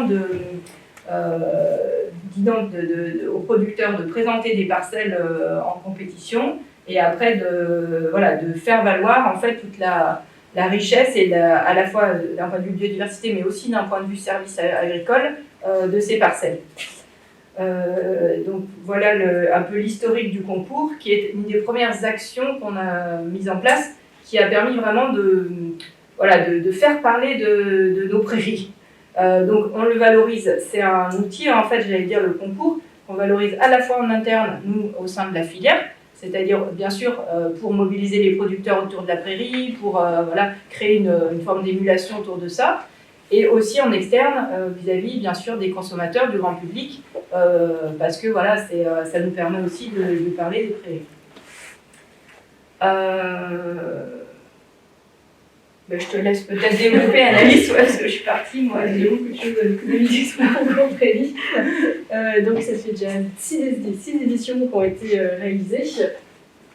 Depuis 2018, donc principalement sur des prairies de fauche, et depuis cette année sur des prairies de pâturage. Donc il faut savoir que le jury est constitué pour avoir la compétence agronomique, botanique et aussi apicole. Donc c'est-à-dire qu'on a la chambre d'agriculture qui intervient avec nous, le conservateur botanique, les conseillers élevage, l'INRAE, et aussi le parc naturel des volcans d'Auvergne. Donc il y a un jury qui vient évaluer la parcelle des agriculteurs. Donc l'objectif, c'est de sensibiliser en fait les éleveurs en fait sur les pratiques de leurs parcelles, et eux, ça permet d'apprendre plus de choses aussi sur leurs parcelles. Et après, ce qu'il faut savoir, c'est que ça, on valorise, on va dire, au sein de notre territoire, mais aussi on participe au concours général agricole, donc ce qui permet aussi de donner un horizon au niveau national et aussi de sensibiliser, on va dire, notre lauréat qui va monter à réaliser des prix au Salon international de l'agriculture sur Paris, de se rendre compte qu'en fait, qu'ils travaillent sur des prairies naturelles, que c'est assez spécifique de notre territoire par rapport à d'autres productions agricoles. Donc là, actuellement, voilà, pour l'info, on a participé 4 fois au concours général agricole, on a déjà fait 2 podiums, donc que la 3e place, donc on espère les prochaines années aller monter plus haut sur le podium. Oui, peut-être juste rappeler sur les partenaires, c'est vrai qu'on a le jury qui vient évaluer les parcelles, en fait est constitué d'acteurs, on va dire issus de différentes structures, dont voilà, celle que vous voyez ici, les chambres d'agriculture, avec des conseillers fourrage en particulier, le DE, le conservateur botanique bien entendu, l'INRAE, et puis on a aussi un apiculteur, qui est-ce que j'ai oublié voilà, c'est déjà bien. Mais, donc il y a vraiment une collaboration avec toutes ces structures pour le concours prairie. Et donc, suite au premier concours prairie, donc ça remonte en 2018, il y a eu une belle émulsion suite à ce premier lancement. Et donc, il a été décidé au sein d'interprofession de réunir tous ces producteurs qui étaient motivés par le concours prairie et de pouvoir identifier leurs besoins. On s'est rendu compte qu'il y avait un intérêt sur leur prairie permanente. Et donc, suite à cette réunion, ce qui est ressorti de leurs besoins, c'est qu'eux, ils avaient besoin de plus d'informations pour pouvoir communiquer auprès des consommateurs. Donc, c'est-à-dire que c'était principalement des producteurs fermiers, donc c'est-à-dire qu'ils font de la vente directe et qu'ils ont besoin de valoriser leurs produits auprès des consommateurs. Et ils avaient aussi besoin d'avoir plus de connaissances. On se rend compte que nos éleveurs, finalement, en termes de botanique, ils sont très intéressés. Ils ne se rendent pas compte en fait, de toute la biodiversité d'espèces qui peut être présente sur le parcelle. Donc ils étaient demandeurs d'avoir plus de formation, d'avoir plus d'intervention du conservatoire botanique pour en apprendre plus sur la flore sur un parcelle. Et aussi, ils ont développé l'intérêt en fait, de réaliser des tests en ferme. Donc, par exemple, des essais fertilisation. De dire, bah, tiens, si je mets telle fertilisation, quel aura après l'impact sur le long terme, sur la flore de mes prairies. Et donc, suite à cette réunion, il a été décidé de monter un observatoire des prairies. Et donc, en parallèle voilà, de cet observatoire des prairies qui a été monté entre 2020 et 2021, il était décidé de réaliser des formations à destination des producteurs sur la connaissance de la flore, des supports vidéo pour communiquer à l'échelle des opérateurs de la filière, sur le prairie naturel, et aussi la rédaction d'un guide prairie. Donc là, on a un exemplaire ici. Donc on en a apporté d'autres, donc si jamais vous êtes intéressé, vous pouvez trouver un exemplaire. Et donc voilà, ce guide prairie, en fait, ça a fait un état de l'art des connaissances qu'on avait des prairies naturelles au sein de l'OP Saint-Nectaire. Donc en partenariat, donc, le porteur de projet, c'était le conservateur botanique du Massif central, et en partenariat, on a la Chambre d'agriculture du Puy-de-Dôme et l'association GESER, pour aussi travailler sur le recueil des savoir-faire des agriculteurs. Donc il y a tout un aspect historique de comment ils travaillaient les prairies naturelles, comment elles étaient représentées au sein du territoire, et jusqu'à pratiques, on va dire, actuelles des éleveurs, en quoi elles sont importantes dans le système d'exploitation, et jusqu'à après quelques éléments de botanique, on va dire. Donc voilà, ce guide est à destination, chez nous c'est en interne la diffusion pour nos producteurs, pour qu'ils prennent conscience qu'ils travaillent avec des prairies qui sont complexes à travailler, et que c'est aussi ça qui fait l'identité de l'AOP, qui est spécifique en termes de par rapport à d'autres AOP sur différents territoires. Et donc, en parallèle de ça, l'Observatoire des prix naturels a été monté en 2021. Donc, plus d'informations sur cet observatoire. Donc, on a 23 producteurs qui ont décidé d'engager 1 à 3 parcelles dans cet observatoire, ce qui nous fait un total de 37 parcelles qui sont engagées. Donc, globalement, la zone de l'AOP est à peu près bien couverte, sauf, on va dire, le sud, donc la partie Cantal, qui est un peu moins représentée que la partie nord, puis de la zone AOP. Et il a été décidé de travailler sur 3 axes d'observation. Donc un premier sur le gradient de fertilisation. Donc en fait, ils se sont posé des questions sur qu'est-ce qui se passe si je diminue la fertilisation sur les parcelles, donc en termes de flore et en termes de valeur agronomique aussi des prairies. Qu'est-ce qui se passe si j'augmente la fertilisation, et aussi qu'est-ce qui se passe si je maintiens actuellement la fertilisation que je pratique. Donc ça, c'est un premier axe de fertilisation. Un deuxième axe sur l'utilisation en fait, des parcelles d'estime. Donc ceux qui sont vraiment en altitude, historiquement, elles sont plus utilisées au pâturage. Et il y en a certains qui, avec l'évolution du changement climatique, qui décident de les utiliser en fauche. Donc c'est de voir ces changements de pratique de pâturage à la fauche, quels impacts ça va avoir aussi sur la flore et puis après sur la qualité alimentaire aussi du fourrage. Et un dernier axe sur le changement climatique. Donc là c'est vraiment de l'observation, c'est de dire voilà, on fait les mesures, puis on voit au fil des années qu'est-ce que ça peut avoir d'impact aussi sur notre flore. Donc ce qu'il faut savoir c'est qu'il a été décidé qu'il y a une mesure en fait terrain tous les 3 ans, donc il y a une première série de mesures qui a été réalisée en 2021, la prochaine ça sera en 2024. Donc en fait on a des relevés de la flore qui est réalisée par un conservateur botanique, et nous sur notre profession on fait des relevés en fait de rendement et aussi des analyses de l'herbe pour avoir les valeurs alimentaires du fourrage. Ça fait 15 ans. Et ok, ah ben on y est pas. Et puis juste rajouter que vous faites aussi les analyses des fluents et que moi je trouve que regarder concrètement ce qu'on met, ça rejoint un porte quelque part. Je pense que jusqu'ici pas grand monde le regarde, mais regarder ce que valent vraiment les effluents d'élevage par rapport aux besoins des plantes qu'on connaît, ça permet de se dire que dans beaucoup des cas on peut se passer d'acheter certaines choses. Mais en tout cas je trouve que c'est vrai qu'on a mis le doigt quand même, je trouve, sur ces journées collectives où voilà, c'est des petits trucs, mais ça valait le coup de le faire. Donc après, oui, sur l'observatoire, on n'a pas encore forcément de résultats concrets à présenter, mais voilà, ça viendra. Donc l'année prochaine, on fonctionne avec des stagiaires en général qui sont là, voilà, qui sont dédiés au projet, et donc il viendra faire les mesures. Et après, pour terminer, en fait, je reviendrai peut-être à un niveau. Donc en fait là, c'est vrai qu'on a beaucoup d'éléments de plus en plus concrets en fait, pour parler des prairies. On a aussi largement progressé sur notre connaissance des prairies et on a décidé en fait de valoriser aussi, comme je le disais, plus vers l'extérieur en termes de communication. Donc on avait l'année, il y a 2 ans maintenant, on avait de toute façon décidé de faire un travail pour revoir un peu le positionnement de l'AOP Saint-Nectaire en termes de communication. On a testé différentes pistes de positionnement et on a convergé vers ce nouveau logo et slogan Nectar des prairies naturelles qui est beaucoup maintenant en fait dans toutes nos communications, beaucoup associé bien sûr à la valorisation des visuels prairies, des fleurs, tout ce qu'on peut faire. On a par exemple diffusé aussi un herbier de la zone Saint-Nectaire, sur les établissements touristiques de la zone. On travaille beaucoup autour de montrer vraiment la richesse floristique et bien sûr le lien avec le fromage, puisque c'est quand même le but.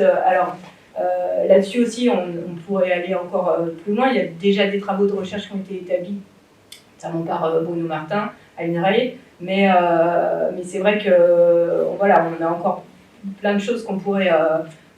sur lesquels on pourrait aller plus loin, donc ça fera partie de nos projets pour demain, mais de bien montrer qu'il y a un lien bien sûr entre ce que consomment les animaux et le résultat qu'on retrouve dans le fromage.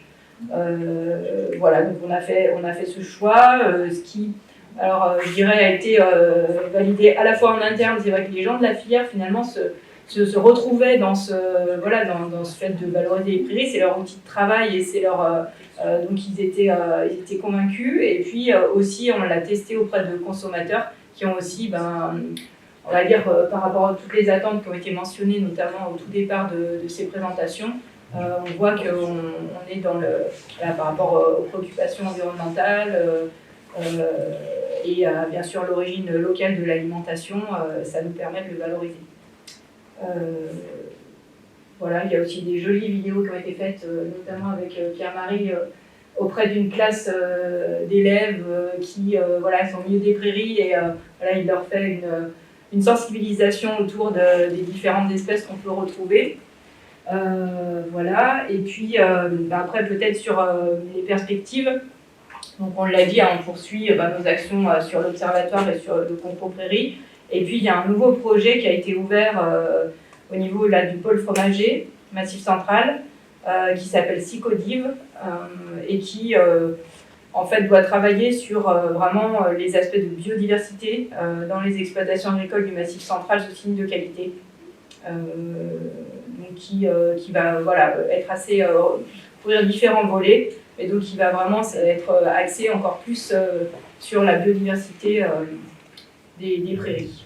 Voilà, je ne sais pas si tu veux en dire un mot de plus, Pierre-Marie.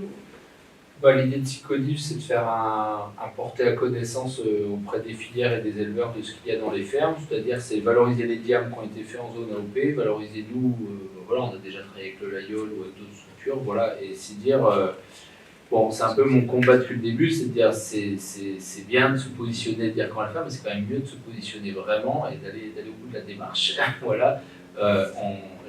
Pour ceux qui étaient là, typiquement, moi, quand la démarche 1886 elle a émergé au CIDAM, j'ai passé mon temps à dire ok, moi je veux bien, l'idée elle est bonne, mais par contre, s'il n'y a pas de cahier des charges derrière et la profession ne voulait pas de cahier des charges pour pas faire peur, à un moment donné, on voit bien que voilà, 5-6 ans après, on est toujours au même point, c'est-à-dire qu'à un moment donné, si on veut emmener les gens et valoriser l'élevage à l'herbe, il va falloir une marque, il va falloir quelque chose, mais là-dedans, il ne faut pas que ça soit une coquille vide, quoi. Voilà. Donc l'idée de Psychodif, c'est de se dire, finalement, le Saint-Nectaire l'a fait, puis au travers de Psychodif, comme tout le monde va être plus ou moins en révision de cahier des charges, c'est aussi de se dire qu'on peut aller plus loin, au-delà de mettre des idées de chargement, de linéaire de haies, c'est aussi de se dire, voilà, une exploitation de montagne, il y a tant de types de végétation, et encore une fois, c'est pas remettre en cause des pratiques intensives sur certaines parcelles par rapport à la stratégie herbagère de la ferme, mais c'est être capable de mettre le doigt sur des parcelles qui ont d'autres fonctions, qui sont des joyaux de biodiversité, voilà, on peut penser aux estives ou des parcelles un peu éloignées,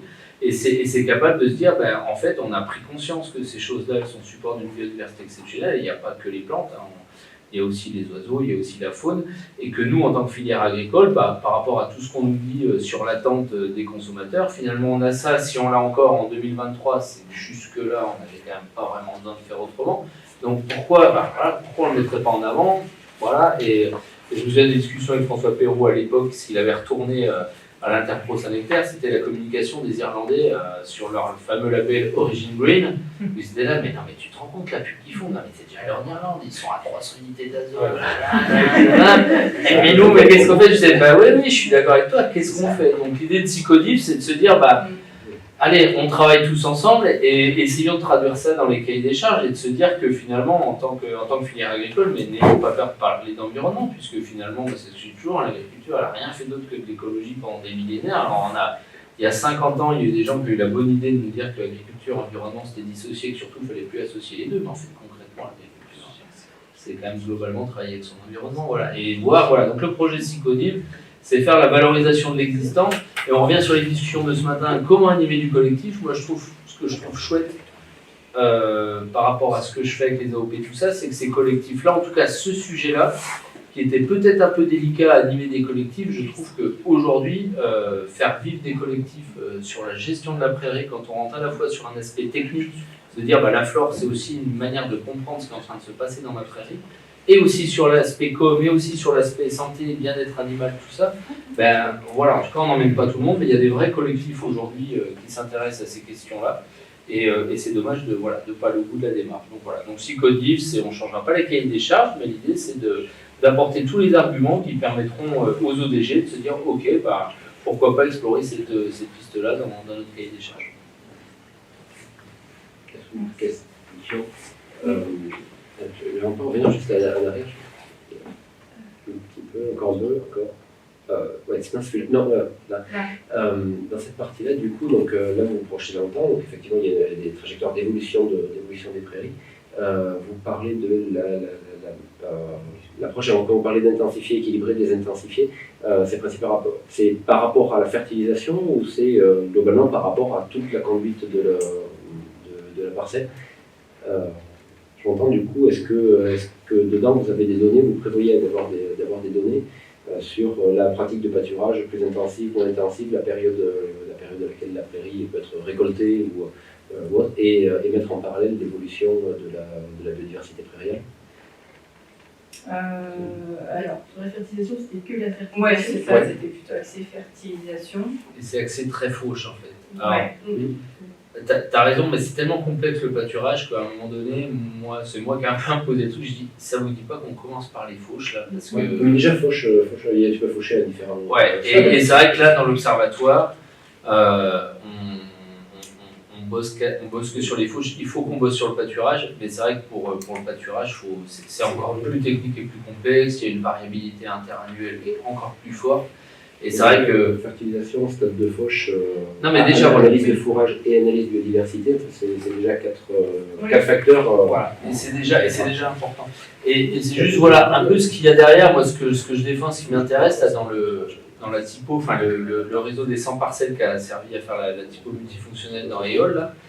En 2022, on a commencé à avoir des productions à l'année moins fortes quand il y avait une fertilisation un peu forte au printemps. Et du coup, ça nous pose la théorie de se dire, si je donne toute la place aux espèces précoces au printemps et que les tardives, du coup, elles ne voient pas la lumière avant la première exploitation et que derrière, on est déjà en déficit hydrique, et ben mes tardives, elles ne poussent pas. Et du coup, on commence à avoir des cas où finalement la fertie peut être néfaste à la production de ta prairie sur l'année. Et c'est là-dessus que j'essaie de les emmener. Enfin, c'est un peu la philosophie de la typo, c'est de se dire, il faut des prairies fertiles, mais en fait, il faut tous les types de prairies, et d'autant plus en système climatique changeant, il faut avoir toujours celle qui va sortir son épingle du jeu. Et que cette pratique généralisée qui s'est calmée avec le prix des engrais minéraux, mais je veux dire, ce qu'on voyait il y a 10 ans, l'organique, ça. Mais tu peux le faire pareil, typiquement avec la porc, je veux dire, tu vois, gagner en précocité en allant chercher du lisier de cochon chez le voisin qui est éleveur de porc, ça peut être bien, mais pas partout, pas tout le temps, quoi. Et voilà, et c'est justement amener cette réflexion-là de se dire, finalement, nos prairies, plus elles sont poussées, plus elles sont sensibles. Donc, on est en train de passer d'un monde où le facteur limitant de production de prairies, c'était la fertie, et maintenant, ça va être l'eau. Et du coup, la fertie n'a plus la même place là-dedans, quoi.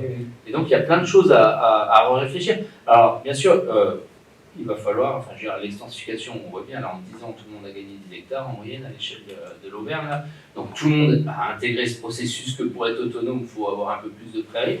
Mais du coup, justement, si on est plus extensif, ça veut dire aussi que la place de la biodiversité et du coup, de tout ce qu'il y a dans une prairie, elle peut vraiment commencer à se réfléchir. C'était intéressant, mais c'était l'objet d'un autre atelier. Alors, moi qui aurais une question de silence. Sinon, moi j'en ai une sur les deux. Tout à l'heure, dans la présentation, vous disiez fertilisation optimum à 130 unités, je crois, de mémoire. Maximal. Maximal, du coup, ça c'est lié à des travaux, c'est 130 unités ou comment. Et je voulais faire le parallèle avec ce que tu as présenté, Bruno, où on met un plus à 265 €, je crois, sur la valeur azote. Mais à un moment, est-ce qu'on s'est fixé une limite? Parce que quand on dit plus, ça peut paraître bénéfique, mais si c'est pour balancer 400 unités d'azote, y compris porc ou autre, c'est le plus, je vais mettre un peu parenthèse, quoi. Et du coup, est-ce que dans cette approche-là, il y a les enjeux que Pierre-Marie vient un peu d'évoquer comme critères utilisés, ou est-ce qu'on se limite, quoi, à un moment, parce que sinon. Alors, je ne vais pas répondre précisément à votre question là, sur les 130 parce que. Ça ressemble un peu à les 130 dont 60 maxi minérales, c'était un peu ce qu'il y avait à l'époque, c'était chez Malherbe, non, au PHE là. Ouais, c'était à mon avis, moi non plus, je ne bossais pas avec le 5 hectares à l'époque, mais effectivement, à mon avis, c'est un copier-coller de la PHE, mais ce qui était déjà, entre guillemets, un positionnement de. Mais à mon avis, ça vient l'origine. Ouais, d'accord. Parce que du coup, ce qu'on montre dans la typo multifonctionnelle, c'est qu'en fait, 130 est déjà sur du très très fertile et que voilà. Et c'est pour ça aussi le projet Sycodif, c'est de dire, regardez, ce type de prairie, c'est ça. Et que du coup, voilà, c'est à la limite, on pourrait même se dire, c'est bête de mettre un chiffre comme ça pour tout. Et peut-être que ce qui serait intelligent, c'est de se dire, il y a des parcelles où tu veux avoir du très précoce pour sortir le plus tôt possible. Et là-dessus, je veux dire, un coup d'ammonitrate pour gagner 15 jours sur ta pâture à la sortie, voilà. Mais par contre, sur d'autres parcelles, bien sûr que 130, c'est beaucoup pour de la prairie naturelle. Oui, j'avais une question plus à l'interprofession sur, du coup, est-ce que vous avez un ordre d'idée du nombre de producteurs qui ont participé à des journées sur la prairie? Parce que je trouve que cette approche-là, elle est intéressante pour sensibiliser sur un sujet où c'est pas naturel peut-être de faire venir, on va pas venir naturellement sur une thématique de ce type-là. L'un dans l'autre, maintenant, déjà, pour le concours prairie, on limite à 10 participants. Mais donc, c'est pas forcément les mêmes d'une année sur l'autre. Donc, vous voyez, ça fait déjà au moins 4 ans. Donc, ça vous fait une quarantaine de producteurs. Et après, on a un petit groupe qui vient régulièrement en formation. 23 qui sont dans l'observatoire.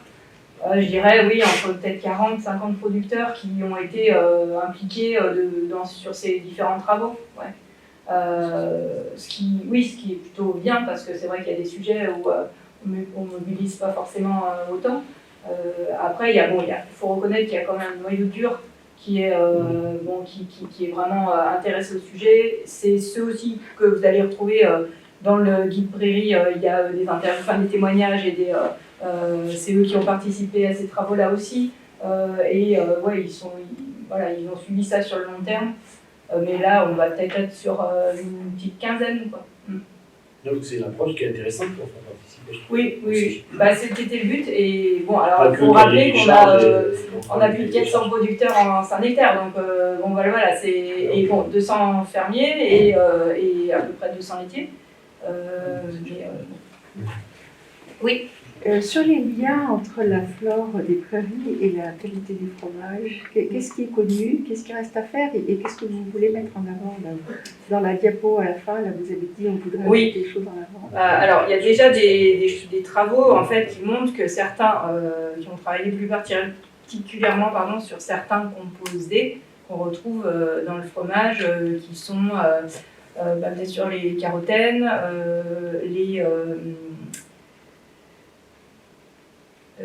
ça m'échappe. Les terpènes. On avait eu sur un colloque cluster, il y a déjà longtemps, une présentation par Sophie Hulin du fromager sur ce rapport.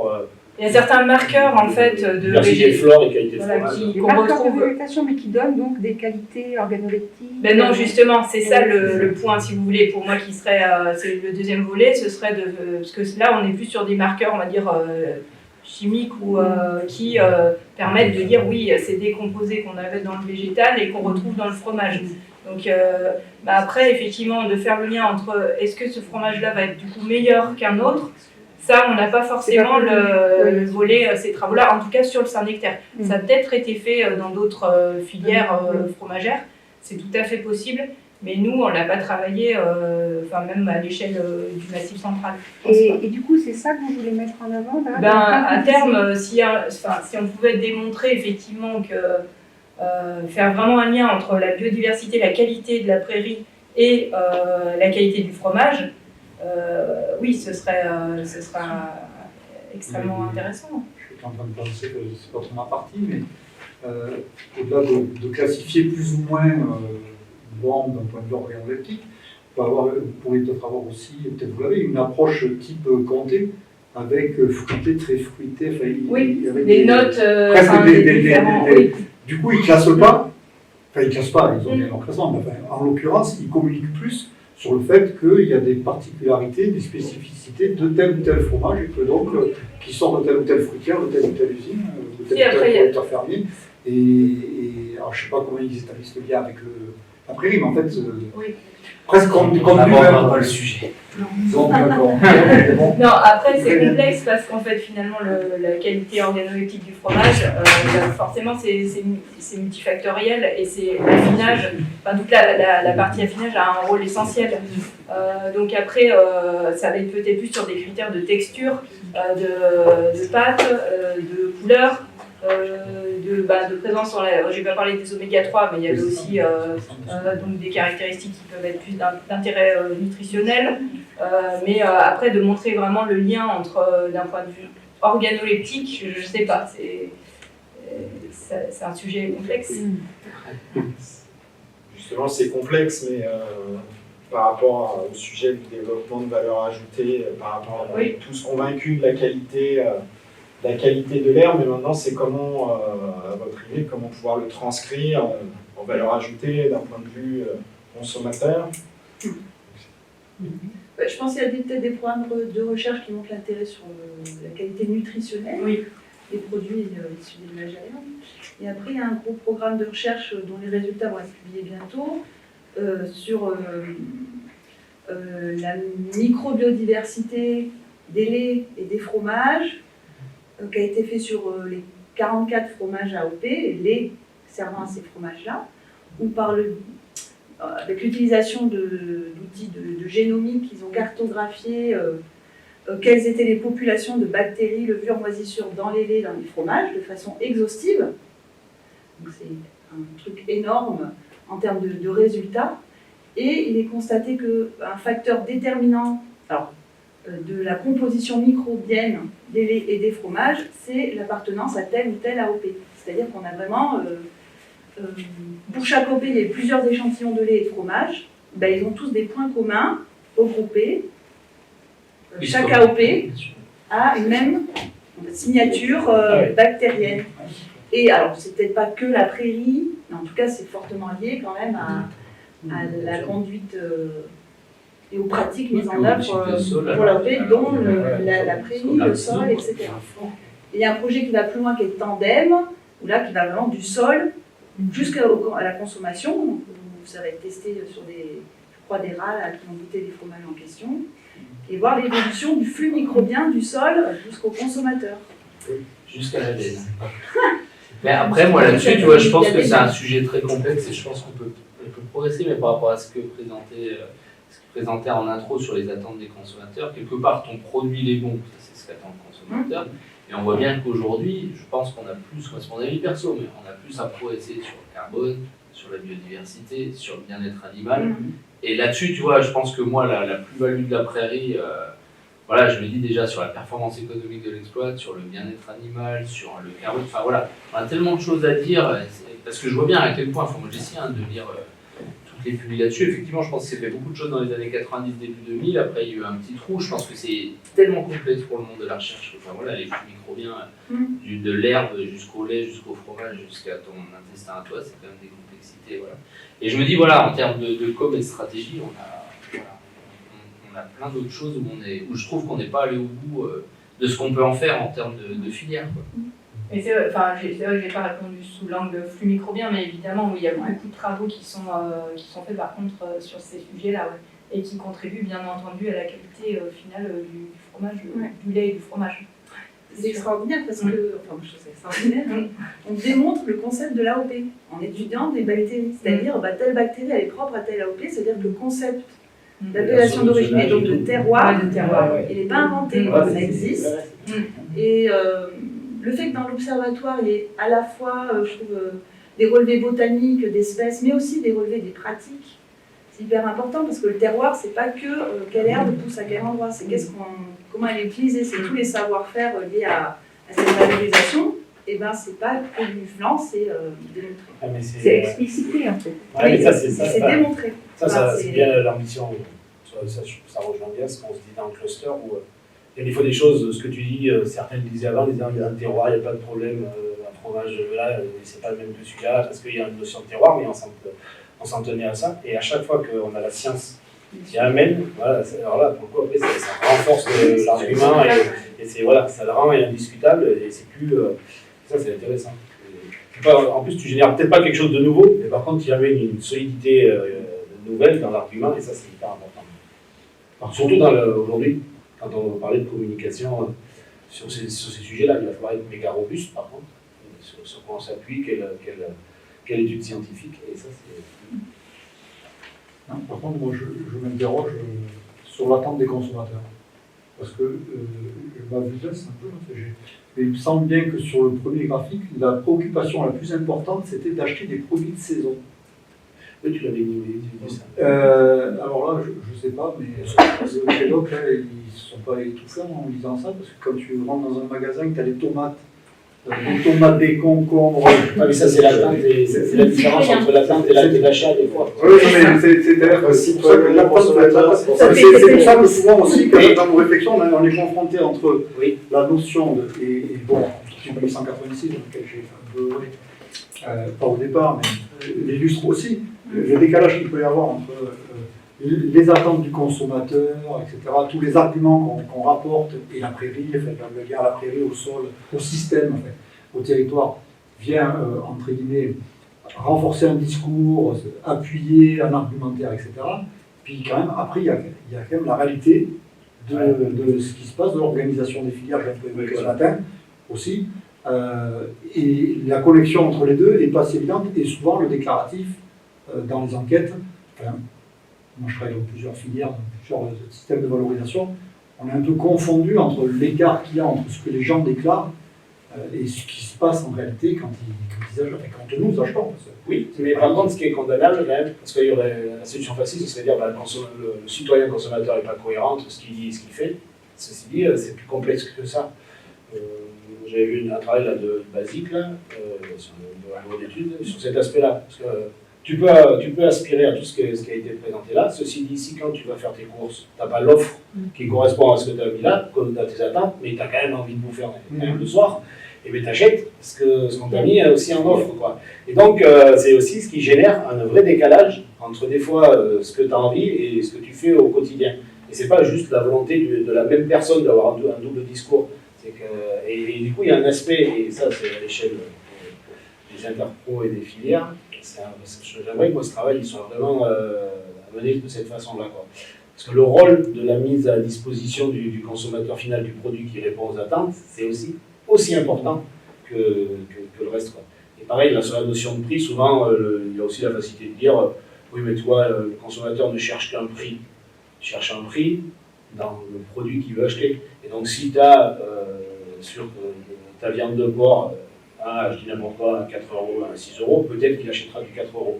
Ceci dit, si parce que tu as une montée en gamme, tu es à 6 et 8, il achètera le 6 sûrement. Mais il aura quand même fait un effort sur la montée en gamme et sur son orientation. C'est pas le 4 obligatoirement qui motive. Et ça, c'est hyper intéressant. Il y a des études de ce type-là qui viennent un peu casser l'argument facile de dire nous, on ne se pose plus de questions et on renvoie toute la responsabilité finalement aux citoyens consommateurs à la fin. Et ça, c'est un peu trop. C'est pour ça, nous, il y a sur l'acte d'achat. Enfin, il y a des études qui vont maintenant jusqu'à l'acte d'achat. C'est-à-dire que le consommateur a réellement acheté le produit, justement pour aller moins sur ce biais. C'est vrai qu'on revient sur l'importance de la bonne communication autour de notre herbe. Et je ne peux pas m'empêcher, on a 2 hectares. Alors, c'est sur la viande, on a parlé du lait, et d'interroger aussi. Les gens de Laval au niveau de la viande. Ce matin, les génisses à l'herbe auraient pu tout à fait avoir leur place ce matin, mais ils ont été présentés cet après-midi, mais présentés ce matin. Donc on voit que c'est pas ça. Donc je ne sais pas si on peut, par rapport à la distribution, s'il y a des choses à ajouter sur ces éléments. Et puis on a M. Tournadre de Charal. Donc je ne sais pas si au niveau des achats aujourd'hui. Sur la viande, où c'est sûrement pas simple, l'acte prix aujourd'hui. Oui, après, donc moi, comment aller sur cette valorisation acheteur sur le site Charal Aigleton, donc en charge d'approvisionner un élevateur du Gros-Bigard. On est confronté au monde de l'élevage et de la grande distribution. Donc voilà, comme disait M. Dufayet, il y a ce que la grande distribution veut proposer pour un prix, ce qu'elle propose pour un prix, et voilà, même qu'on fasse partie d'un groupe important sur le territoire national, on n'impose pas à tout, et on est confronté aux négociations avec la grande distribution pour écouler nos produits. Donc, voilà. Donc, nous, à l'échelle du groupe, il y a des choses qui sont en place au niveau de la valorisation de l'herbe. Il y a un cahier des charges Herbopac qui est déjà en place depuis de nombreuses années, beaucoup sur l'ouest de la France, qui est sur des zones très herbagères. On était parti du constat, les premiers essais dataient de 2003, donc c'est pas récent. Pour valoriser des veaux nourrissons laitiers, où on a fait des croisements avec des Angus Hereford, des races anglo-saxonnes herbagères, pour produire des bœufs et des génisses de 24 à 30 mois. Donc des génisses de 24 à 30 mois, de 300 kg à 350 kg de carcasses, des petites carcasses conformées à destination de la grande distribution, avec un packaging qui est en train de se mettre en place. La filière a besoin de 80 animaux conformes au niveau national par semaine pour lancer une gamme en grande distribution. Donc ça est chose faite normalement courant 2024. Donc on cherchait des éleveurs partenaires, c'est en train de se mettre en place. On a bénéficié des aléas, la hausse des charges, de l'alimentation pour revenir à l'essentiel et une alimentation à l'herbe. Donc ces animaux-là, ces croisements-là permettent de valoriser au maximum l'herbe avec du pâturage tournant dynamique. Essentiellement, c'est les meilleurs résultats qu'on a et les éleveurs, on en est toujours même le degré de valorisation de l'herbe sur une exploitation dépend de la volonté de l'éleveur au départ et de l'abatteur et du consommateur de l'abatteur et du distributeur de valoriser ça. Voilà. Donc c'est en train de se mettre en place. Voilà. C'est sûr que le consommateur réclame une bien-être animal, valorisation de l'air, pâturage, voilà. C'est des mots qui parlent au consommateur, mais qui pour le moment ne se retrouvent pas forcément dans les achats réels. Voilà. Mais de par un manque d'offres aussi, on en est bien. Ce matin, on n'a pas dit au niveau des génismes, l'argument commercial qui est utilisé principalement aujourd'hui, c'est... La facette de gens qui ne sont pas encore bien commercialisée.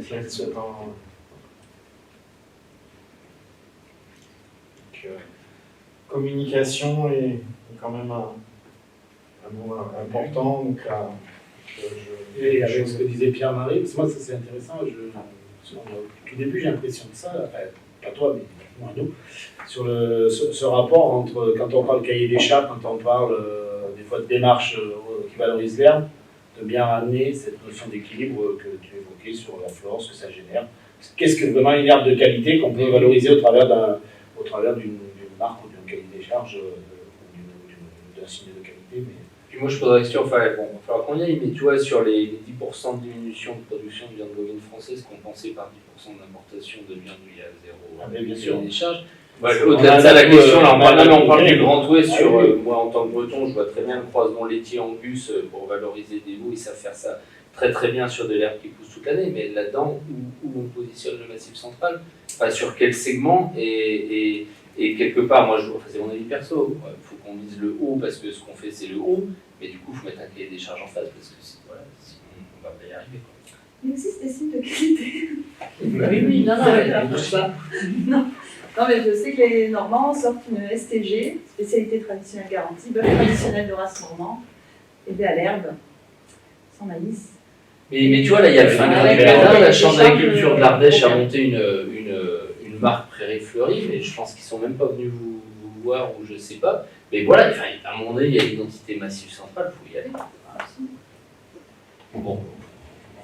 Parce que si l'Ardèche fait sa marque, le Cantal fait sa marque, tu vois, on est toujours à dire qu'il faut aller chercher les marchés qui sont à l'extérieur du Massif central, parce que...